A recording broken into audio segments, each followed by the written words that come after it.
muy interesante cómo hemos estado estudiando algunas alusiones, algunos símbolos en el Antiguo Testamento y que ellos nos puedan dar claridad para cómo entendemos la profecía.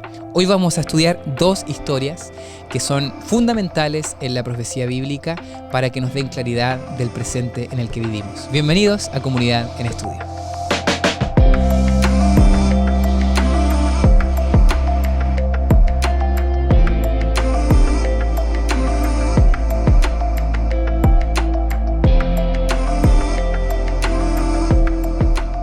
Hoy estoy muy contento porque tengo el honor de estar con una visita, que en realidad no es visita, ya es de casa, ¿no?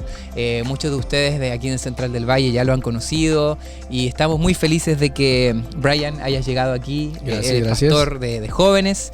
¿Y cómo estás, Brian? ¿Cómo ha sido tu experiencia? Bien, muchas gracias. Estos primeros días, ¿no? Semanas ahí de haber llegado. Ya un mes y medio. Muchas gracias por la invitación, por aquí la calurosa bienvenida literalmente. Un saludo a todos nuestros amigos que nos están sintonizando a través de nuestras redes. No, gracias, Brian, por aceptar la invitación.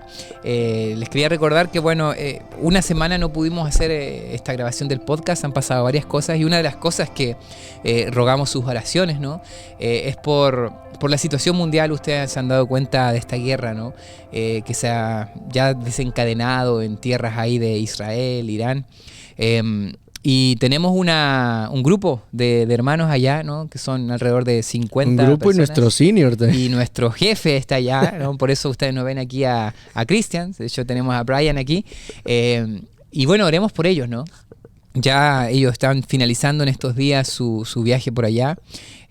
Sin duda ellos tenían una planificación muy linda de visitar tierras que son tan especiales y por este motivo tuvieron que cambiar algunos detalles de su viaje, pero oramos para que lleguen bien, ¿no? Así que Correcto. Le mandamos un saludo también a nuestro Cristian, nuestro pastor, y a todo el equipo que está allá en Central del Valle. Oramos por ustedes. Queridos, vamos de lleno, Brian, ¿te parece a lo que es el estudio de esta semana? Claro.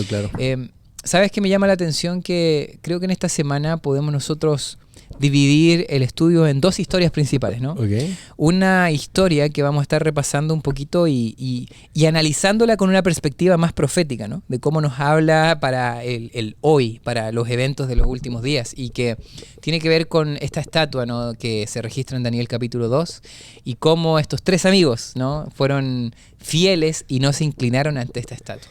¿No? Perdón por interrumpirte, sí, claro. Pero me hace volar la cabeza literalmente pensar e irme más allá. El decir que Daniel soñó con nosotros. Claro, o sea, literalmente los sueños que estamos viendo en Daniel capítulo 2, específicamente la parte de los pies, que vamos a agarrar un poquito más de revuelo y explicación más adelante, me hace pensar que Daniel, puedo hacerme parte de ese sueño, porque estamos viviendo ya en esta etapa de la historia del mundo, ¿no? En los piececillos. Algunos dicen hasta en los dedos prácticamente. Casi que las uñas, y que si se las cortan ya no fuéramos parte. Pero Daniel soñó con nosotros, o sea, estamos viviendo el presente del futuro del pasado. Un poquito ahí medio complicado el concepto. Estamos en el presente del futuro del pasado. Y me llama la atención que, mira, creo que eso apunta muy bien al versículo principal, ¿no? Que estaba en 2 Timoteo 1:7, que tiene que ver con nuestra actitud frente a lo que pueda pasar, ¿no? Correcto. Vivimos, como tú dices, en los últimos tiempos. Lo que vamos a estudiar de Daniel apunta mucho a nuestros días. Y aquí es donde muchos pueden atemorizarse, otros pueden decir, bueno, es momento de separarnos del mundo, irnos quizá a vivir lejos y olvidarnos de todo, ¿no? Escondernos. Algunos incluso dicen las conspiraciones de que los grandes ricos aquí del mundo están haciendo incluso búnkers. Búnkers, no sé si lo has visto, ¿no? Sí, demasiado. Así que a partir de que se acabó el calendario maya, ahí empezaron los búnkers, ¿no? Sí. ¿Será que es tiempo de eso? De escondernos, de en vez de invertir en una casa, si estoy empezando a comprarte una casa, mejor una casa bajo Yo voy a decir en un arca, pero sí mejor puede ser un arca. Pero mira lo que dice 2 Timoteo 1:7. ¿Lo tienes por ahí? ¿Lo puedes leer? Claro. Dice, porque Dios no nos ha dado espíritu de timidez, sino de poder, de amor y dominio propio. generalmente digo, o sea, la historia y la profecía, ahí está. Brian no puede hacer nada para moverla.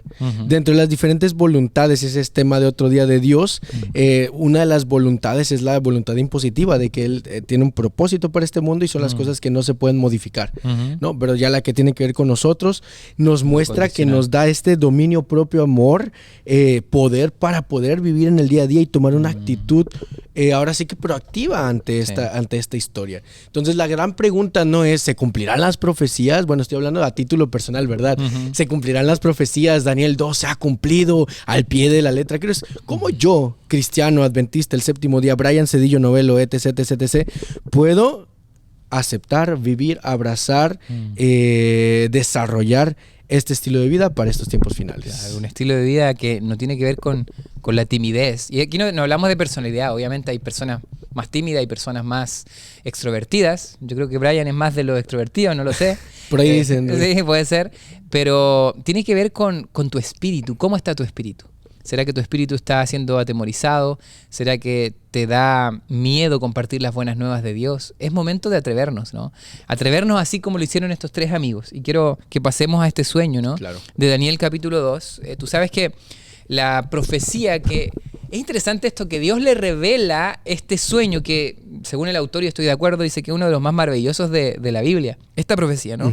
Porque como que Dios le dio una vislumbre al rey Nabucodonosor y por ende a Daniel. ¿Por qué dársela a Nabucodonosor? Exacto, ¿no? Exacto, o sea, un rey que no tenía que ver con el pueblo de Dios, un rey orgulloso, un rey bien complicado. De hecho, me acuerdo cuando estaba estudiando teología, decían que Nabucodonosor, por varios estudios no extrabíblicos, se dice que él llegó al trono, no era el que supuestamente debía estar en el trono, pero lo hizo porque asesinó a su familia. Entonces imagínate lo que podía hacer este rey por conseguir poder, ¿no?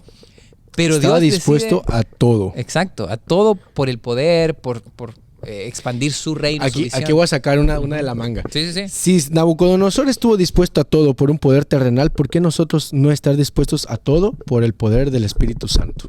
Claro que sí.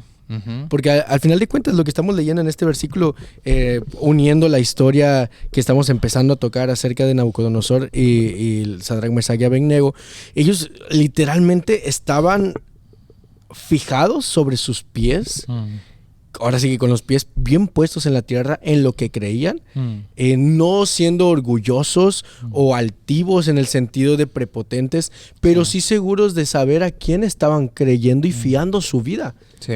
No les temblaron las piernas. Y quiero hacer una analogía o extrapolación acerca de la adoración que mostraron estos tres amigos enfrente de Nabucodonosor. En la Biblia vemos la historia, por ejemplo, de Abraham. No es que la quiera mezclar, pero voy a un punto. Abraham, el famoso padre de la fe, dos historias, mintió. Él y su hijo. El padre de la fe. Pero estos amigos que no son reconocidos como padres de la fe o los tíos de la fe, ¿no? Realmente nos dieron un ejemplo de cómo nosotros en los últimos días debemos mantenernos firmes. Digo, no con esta actitud orgullosa de la Biblia y arrodíllense todos ante la Biblia, sino con este amor, dominio propio, porque estaban pensando también en la salvación de todo el pueblo, incluso la salvación de Nabucodonosor, porque cuando lo retan más adelante, lo hacen con este sentido de, hey, Nabucodonosor, date cuenta, o sea, Dios por alguna razón te ha dado este sueño, te ha dicho esto, y pues... Sí. ¿Sabes qué? Me acordaste pensando ya en estos tres, Sadrach, Mesach y Abednego, que en realidad su nombre original era Ananías, Azarías y Misael, ¿no? Que de hecho cuesta más acordarse de esos nombres que los nombres que le pusieron en Babilonia.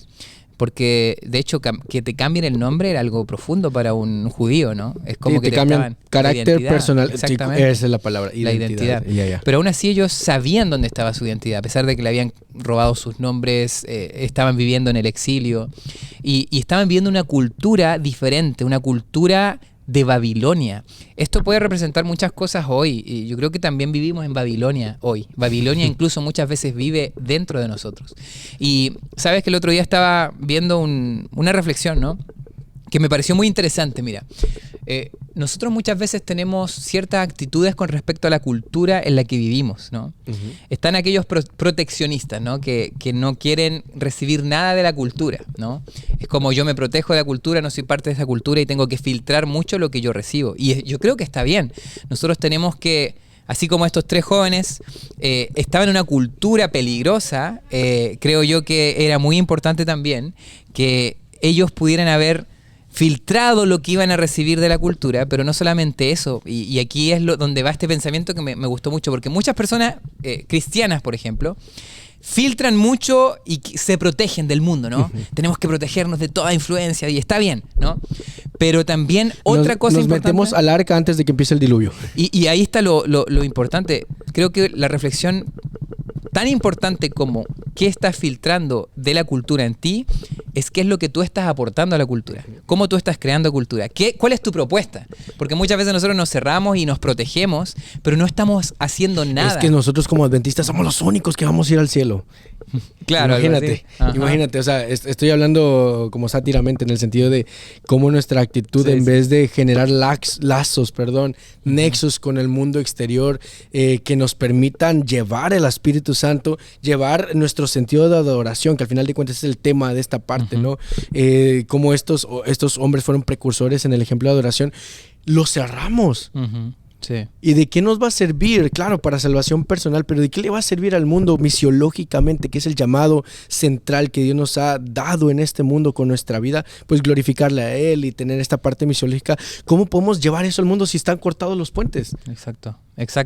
Y sí, perdón, somos influencia. Que me agarré, o sea, ¿cómo nosotros, habiendo cortado los puentes con el mundo, pueden llegar a Dios si ese puente está roto?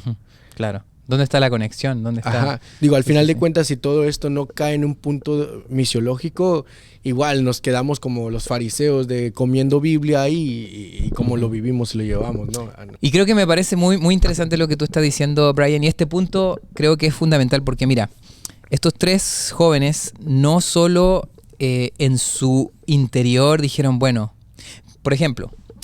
Sí, estaban todos obligados a ir a ese lugar y la instrucción era inclínense ante esta estatua, que todo esto era de oro, completa, no es que lo hizo como su sueño, que era de diferentes metales, o sea, hay una forma del rey de decir, no, mi reino, mi visión se va a extender por siempre, ¿no? Y ahí hay otra parte de eso, o sea, esa es la central, pero hay otra paralela a lo que estás diciendo de tomo mi futuro en mis manos. Wow, claro. O sea, en vez de aceptar el futuro que Dios estaba proveyendo para él y dándole la oportunidad, ok, tú eres la cabeza de oro, sí, te gusta hacer ego y lo que quieras, mira, en los planes divinos tú vas a ser el primero, el más grande, etcétera, etcétera, pero reconoce que hay una historia que está en las manos de Dios y que tú eres parte de ese plan. Correcto. ¿Quieres ser parte o no? Entonces dijo Nabucodonosor, ¿sabes qué? Con permiso, yo agarro mi futuro en mis manos y te ves. Sí. ¿Cuántos de nosotros no hacemos eso con nuestras vidas? Discúlpame a toda la gente que corta estas partes, pero es importante que la aplicación a nosotros de la escuela sabática se quede marcada en cómo aplicarlo en nuestro día a día, ¿verdad? Sí. Entonces, creo que íbamos a esta parte de la actitud. Número uno, la actitud en cómo podemos afrontar los tiempos finales desde la perspectiva bíblica y la actitud del Espíritu Santo. Y número dos, la parte de entregarle nuestro futuro y ser parte de los planes de Dios. Perdón, correcto. Continúa. No, está buenísimo porque yo creo que aquí podemos aprender de la Biblia de el antitipo, ¿no? Siempre está esto en la teología, ¿no? El tipo de Cristo, personas que nos reflejan algún aspecto de Cristo y cómo podemos aprender de ellos, claro. Pero también el antitipo, o sea, cosas que tenemos que nosotros aprenderlo por lo negativo, o sea, eso no tenemos que repetir en nuestras vidas, ¿no? Y lo de este rey, él al final lo aprendió a la mala, ¿no? O sea, él quería pero somos buenísimos para aplicarla así de no hagas esto, no hagas esto, no hagas esto. Sí, exactamente. Para dar estos ejemplos. Y mira, solo para ir terminando con este punto, el otro día estaba pensando de que, y bueno, esto fue un profesor de teología que nos habló, ¿no? De que el rey había llamado a todas las naciones aledañas, a líderes de las naciones aledañas, incluido Israel. O sea, es muy probable que estos tres jóvenes no eran los únicos israelitas que estaban. Claro. No eran los únicos que servían al Dios de la Biblia. Pero los únicos que se mantuvieron de pie fueron ellos. O sea, probablemente incluso hasta su rey ¿no? Estaba ahí postrado. Estaba postrado. Su presidente de la colonia, sí, claro, su alcalde, digo, trayéndole un poquito a nuestro presente, su pastor de la iglesia, claro, su sacerdote, su pastor de jóvenes. Exacto. O sea, estaban, mira, yo no había pensado eso. Está potente, sí, está fuerte. Y está potente porque a veces podemos pensar, bueno, nuestra fidelidad depende del contexto, ¿no? Yo no hago esto porque, bueno, muchos están resistiendo esto juntos, pero cuando vemos a alguien importante que hace algo, nosotros somos muy no pensamos por nosotros mismos. Claro. A veces o seguimos la tradición o seguimos la moda. No pensamos por nosotros mismos. Entonces, estos 3 jóvenes dijeron, bueno, aunque mi rey... Aunque mi líder se está inclinando, yo voy a ser fiel a mis convicciones. Y creo que eso es muy importante. Y ahí está la aplicación, creo yo, a lo que después se aplica ahí a Apocalipsis, ¿no? Porque esta adoración a la imagen, ¿no? De que no tiene que ver con algo simplemente interior. Es interesante que adoración es una integralidad de lo que yo en mi corazón adoro, pero también de lo que mis actos hacen. Porque ellos podrían haber dicho, ya yo me voy a inclinar, pero voy a pensar en mi Dios, en el Dios de la Biblia. Entonces, para no morirme, obviamente, en mi mente voy a adorar a Dios, pero en mis actos estoy adorando a una estatua. Ambas cosas son importantes. Adelantándose, ¿no?, a lo que dice Pablo, lo que quiero hago y lo que no quiero. Claro, O sea, digo, me voy a adelantar los tiempos de Pablo, pero no, eso es falta de congruencia en nuestro sentido de adoración. Y gracias por mencionarlo, está fuerte eso, porque a lo largo de la historia ha sido, ahora sí que el comportamiento del pueblo de Dios, desde el tiempo patriarcal, la conquista, ahora con el pueblo de Israel siendo gobernado por los babilonios, pasaron los demás, llegamos hasta los tiempos, ahora sí que de Jesús, de la iglesia primitiva, y cómo al ser sometido por alguien externo terminan haciendo lo mismo. Correcto, claro. Y me tengo ahí porque hay que tocar un poquito esta parte de la historia, ¿no? Vamos a ir a la parte de la iglesia primitiva, pero quizás solo para dejarte este punto, ¿no? Adoración es algo tan importante y que se presenta en el Apocalipsis también, ¿no? Que al final, todo el fin de los tiempos y este pueblo escogido y aquellos que han rechazado el mensaje del Cordero va a ser una cuestión de adoración, ¿no? De hecho, el mensaje de los 3 ángeles dice, ¿no? Adorad a aquel quien hizo el sol, la tierra. Y esto de adoración es algo muy profundo y que siempre lo digo, ¿no? Como para mí me queda corto el ser aquí worship pastor, ¿no? Pastor de adoración, porque adorar no es solo la música, sino que tiene que ver con un estilo de vida, con cada decisión. ¿A quién le pertenece mi corazón, ¿no? Y eso se ejemplifica en lo profundo de mi ser, pero también en mis acciones del día a día, ¿no? Entonces creo yo que eso es tan importante y va a ser clave el fin de los tiempos, ¿no? Claro. Y quizás preguntarte a ti, brother, ¿cómo crees tú que estos 3 jóvenes nos enseñan hoy? ¿Qué te enseñan a ti esa actitud de mantenerse en pie cuando todos estaban inclinándose, ¿no? Me dejaste en blanco. Preguntas de primaria que luego te hacen, ¿no? Ajá. Pero ahorita ya en esta etapa en la cual tratas de ser más consciente, ¿no? De lo que vas a decir también, porque ya lo que tú dices repercute, ¿no? Y no por ser Brian, sino en el sentido de que estamos en medio de las cámaras, estamos hablando de la palabra de Dios y pensando un poquito a fondo acerca de esto, de qué me enseñan. Se me viene 2 frases. Sí. Una recién vi que la publicó Andrew, nuestro amigo aquí de Upper Room. Él publicó una foto de él y dice, la mayor necesidad de hombres es la de hombres que no se compran ni se venden. Sí. Y la otra frase es parte de la misma, es como la brújula al polo, aunque se desplomen los cielos. Wow. O sea, así en mi mente cayó pa. O sea, pase lo que pase, es clave, ¿no? Aunque se desplomen los cielos. Adorar o morir. Adorar o morir. Y sabes que lo que tú dijiste es súper válido porque a veces adoramos por el resultado, por la conveniencia, ¿no? No, y perdón que me agarré de allí, pero dices frases así como que profundas y se me va la mente. Dale, es una conversación. Y ya se volvió a ir, no es cierto. En la parte en la que nosotros podemos interiorizar todo esto. O sea, de qué manera no solo trabajar de dientes para afuera, sino hacia nuestro corazón. Correcto. Porque muchas veces empezamos los cambios externos con agarrando un término psicológico, con el conductualismo, ¿no? O el conductivismo, solo corrigiendo los hábitos externos o de conducta. La conducta. Pero ¿en qué momento cambia nuestro corazón? ¿En qué momento cambia la percepción de adoración que realmente debemos tener ante nuestro Padre Celestial? Sí. Entonces, porque, wow, esa incongruencia, bueno, agarrando el mismo concepto o lo mismo que tú decías acerca de pastor worship, ¿no? Una cosa es ser el pastor worship aquí en la iglesia, ¿no? Y en tu casa. Claro. Una cosa es el pastor de jóvenes aquí en la iglesia y en mi casa. Claro. Entonces, ahora, y en mi corazón, y en mi mente, y en mis pensamientos. Y bien decía Martín Lutero, no puedo evitar que los pájaros revoloteen sobre mi cabeza, pero sí que hagan un nido en ella, ¿no? Entonces, ¿cómo llevar al gimnasio mi mente a través del Espíritu Santo para que esos pájaros no hagan nido allí? Correcto. Sabes que creo que esto es clave y nosotros necesitamos el Espíritu Santo, ¿no? A veces cuando nosotros, y yo creo que esta es la gran diferencia entre una persona que quizás no ha sido convertida por Cristo, ante una persona que tiene muy buenas intenciones, que quiere cambiar, pero lo hace a un nivel conductual, como tú dijiste, ¿no? A veces nosotros pensamos que podemos cambiar por nuestras fuerzas y tratamos de mejorar y tratamos de cambiar. Bueno, soy enojón, trato de enojarme menos, pero por más que trato, pareciera que hay una semilla plantada en mí que es difícil batallar en contra de esa.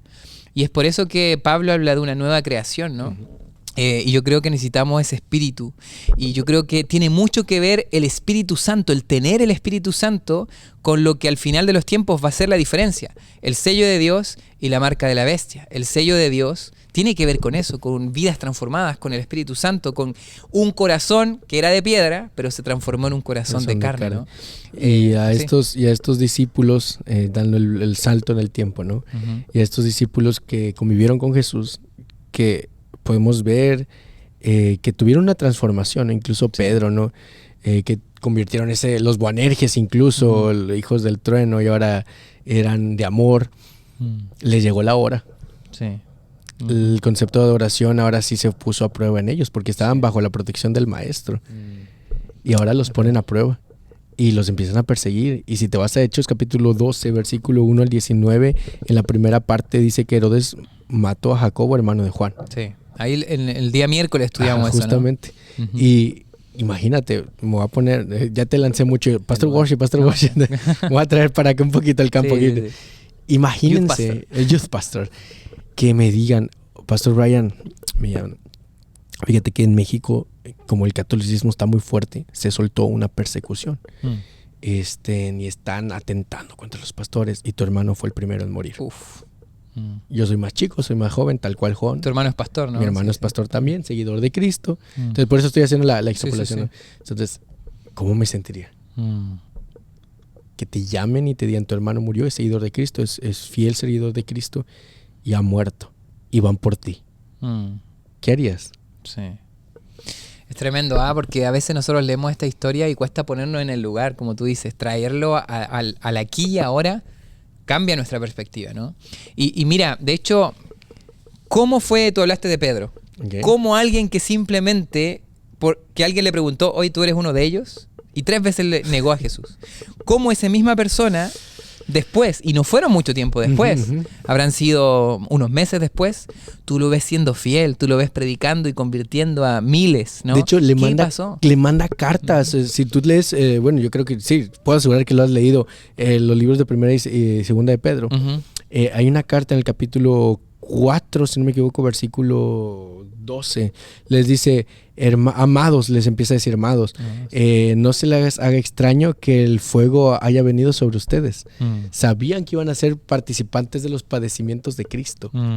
Claro, entonces, que no se sorprendan. Ajá, o sea, les dijo, sabían que les iba a caer, ¿verdad? En pocas palabras, ya saliendo un poquito aquí lo barrio, ¿no? Sí. Sabían que nosotros lo sabíamos. Está la iglesia, la historia es cíclica.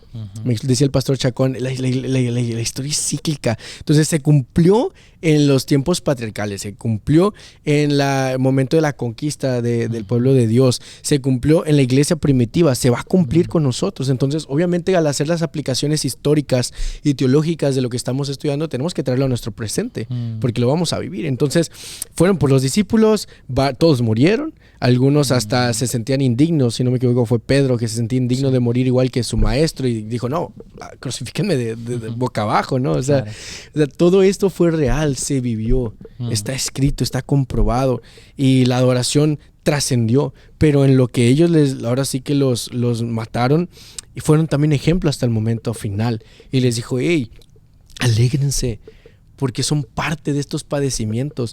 Y quiero aclarar algo aquí, que cuando dice la palabra padecimientos no en el Evangelio, en la carta de Pedro, dice que no que sea extraño el fuego que ha de venir, etcétera, etcétera, etcétera. Dice que sean participantes de los padecimientos de Cristo. Esa palabra padecimientos voy a llevarla a otro nivel, no solo en la parte en la que te persiguen, en la que te ultrajan, en la que te insultan o en la que te escupen, sino al Getsemaní. Vamos a regresar un poquito al Getsemaní. Sí. No, y tampoco me quiero ir a la parte del llorar o de la sangre sudando de Cristo, ¿cómo se llama esta parte? No fueron hemorragias, pero sudó sangre. Se me fue el término médico. El caso está en que dice la palabra en Lucas y en el espíritu de profecía que el ángel bajó y sostuvo la cabeza de Jesús y le mostró las almas de las personas que iban a ser salvas. Y a mí, Dani, me encanta pensar que Jesús volteó al cielo casi cayéndose y dijo, hey, Brian, va por ti. Va por ti. Tremendo, ¿eh? Entonces, esa palabra de padecimientos, no nos quedemos con el concepto de me van a matar por seguir a Cristo. Me van a matar como a los discípulos. Me van a perseguir. Claro, va a ser parte. Y no lo digo así como poderoso, sino en el sentido de la apertura que tuvimos con el versículo de Timoteo del principio, sino con esta parte de que estamos felices, estamos seguros de que la profecía se cumplirá, y también estoy seguro que Cristo te vio en la cruz a ti, te vio a ti. En el Getsemaní vio tu cara y dijo, va por ti. Por lo tanto, esta parte de la adoración es tan solo la cúspide de lo que nos espera, no solo en los tiempos finales, sino en el reino de los cielos. Wow, amén, amén. Gracias por compartir eso, brother. Creo que es tremendo, poderosísimo, ¿no? Pensar en que podemos participar de eso de Cristo, ¿no?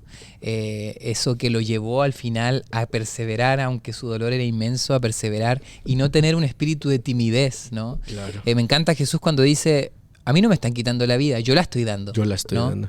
O sea, eso es un acto no tímido, es un acto de valentía, de coraje, ¿no? Yo la estoy dando, yo la pongo. Y hasta él le molestaba el decir de que, el pensar que su cuerpo humano no iba a aguantar. Cuando él dijo que pase de mí esta copa, no se refería a que él no quería morir, sino de que su cuerpo humano no iba a aguantar hasta allá. Porque él estaba decidido, tal como tú lo estás diciendo, haciendo referencia a ese versículo. Sí, y sabes que yo creo que podemos quedarnos con ese versículo. Mira, usualmente cuando hablamos de esto, de adoración, de marca de la bestia, de fin de los tiempos y de persecución, generalmente da un poco de temor, pero me estaba acordando de hecho del mensaje que compartió el pastor Ayrton, que estuvo acá, que una parte que me pareció bien interesante, que dice que cuando Jesús habló de la señal del fin de los tiempos, muchas señales que nosotros hacemos énfasis son señales que vienen desde el enemigo, en el sentido de guerras, de conflictos, de terremotos, como el caos, ¿no?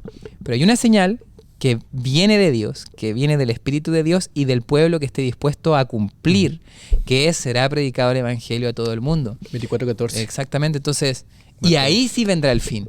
Entonces, sí, hay guerras, hay rumores de guerras. En algunos países la persecución hacia los cristianos es mayor y uno ni sabe. Pero yo ahora pienso en nuestra vida cómoda, por ejemplo, en este país que vivimos, Estados Unidos o mismo México.